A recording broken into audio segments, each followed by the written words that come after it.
Fire signs, this is your love reading for today. And if you're seeing this message, Aries, this is meant to find you today. Aries, this is your love situation. Let's have your reading.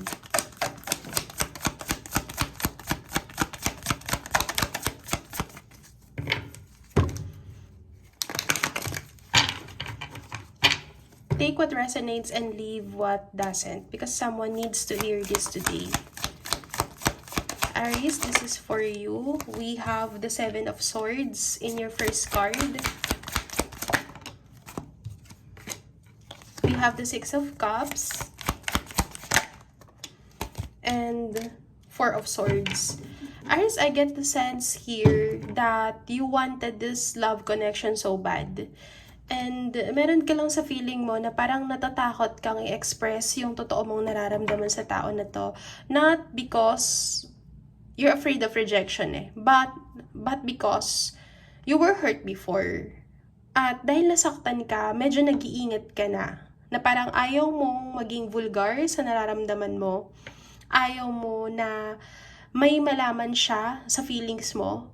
Pero nandito yung secrecy na nakikita ko. You wanted to keep it low-key. You wanted to keep it this way because you believe na kapag tinago mo yung feelings mo sa kanya, mas kampante ka and hindi ka pressured sa connection yung dalawa.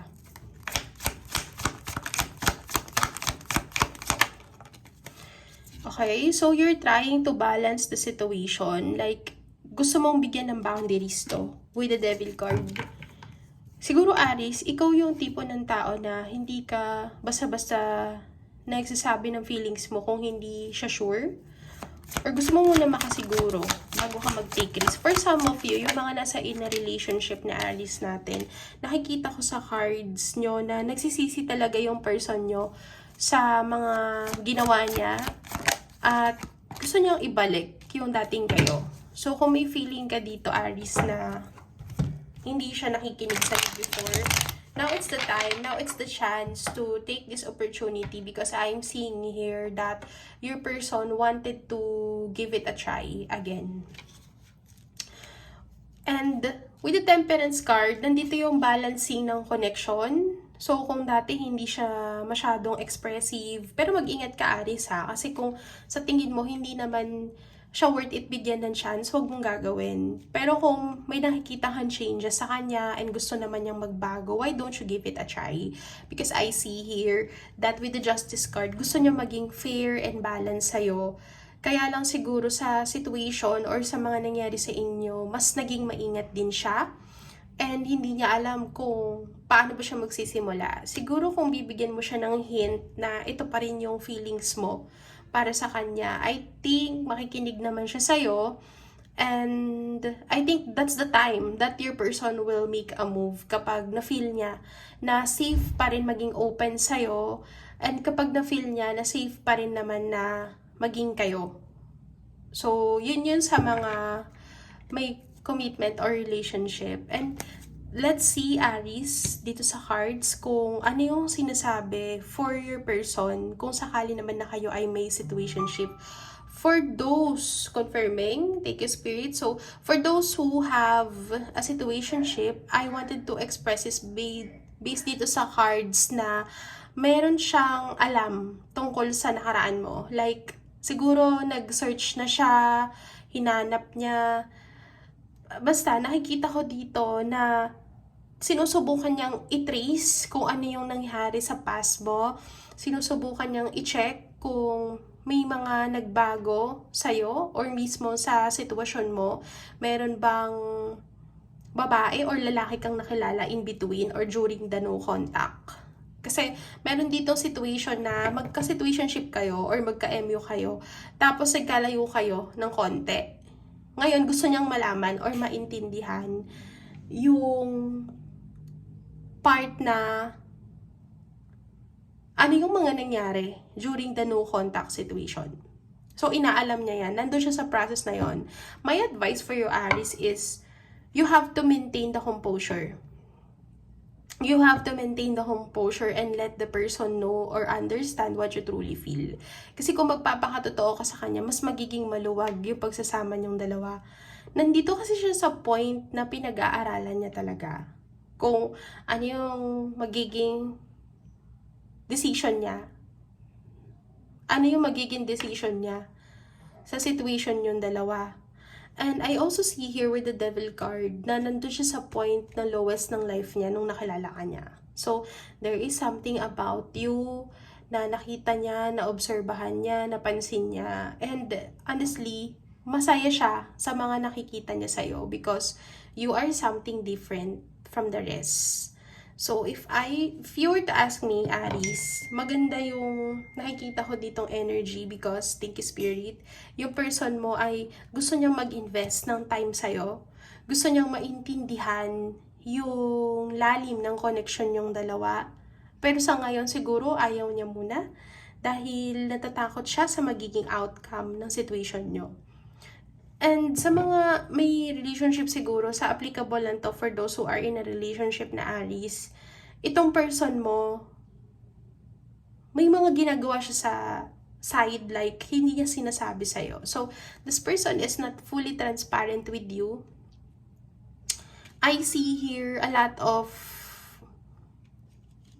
doubts and fear within the relationship. So, hindi pa siya healed, hindi siya maayos.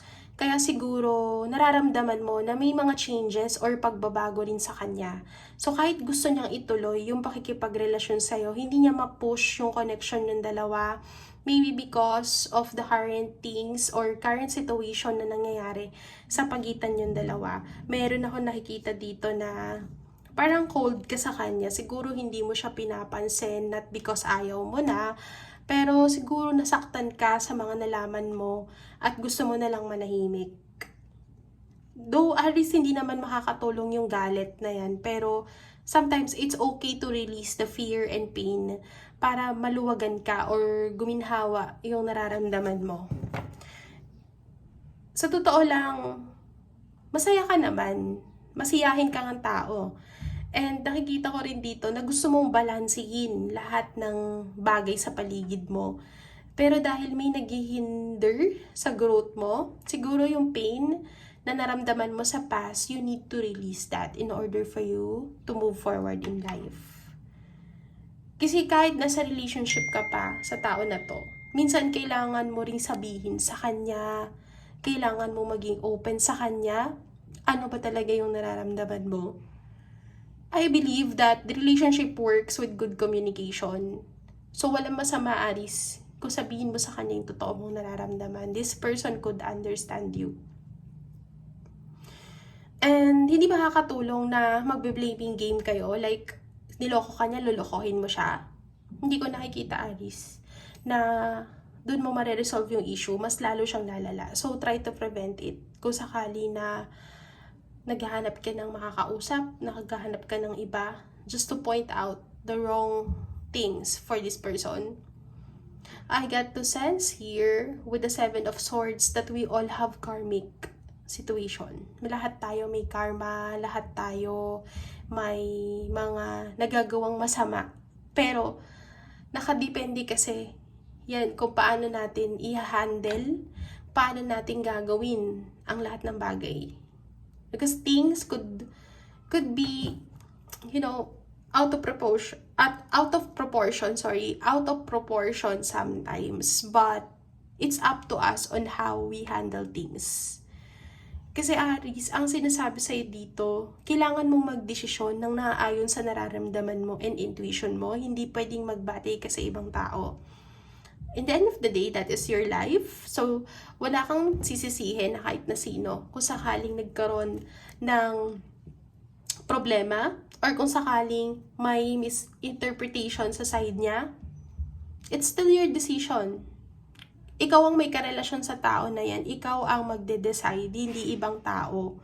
Dahil kapag ginawa mo yun, mawawala ka sa sense of track, mawalulos ka, and hindi ka makakapag-desisyon ng tama. So, you need to decide on your own, Aries. It's time to reflect on those things na nagbabother sa'yo. It's time to release that. It's time to address the issue. Kung matagal mo nang tinatago yan, kailangan mong sabihin yung totoo. Kailangan mong maging honest. Kailangan mong i-express yung nararamdaman mo because it won't help you kung patuloy kang magtatago, it won't help kung patuloy mong kikip sa sarili mo yung situation. Okay? So, Aries, this is for you. And I want you to reflect on those things as you end this video. Pag-isipan mong mabuti. Because what truly matters is your happiness in the end of the day. And Aries, that is your love reading for this week. And if you want to subscribe more, so just click the subscribe button and share the video. Thank you, Aries. So much love.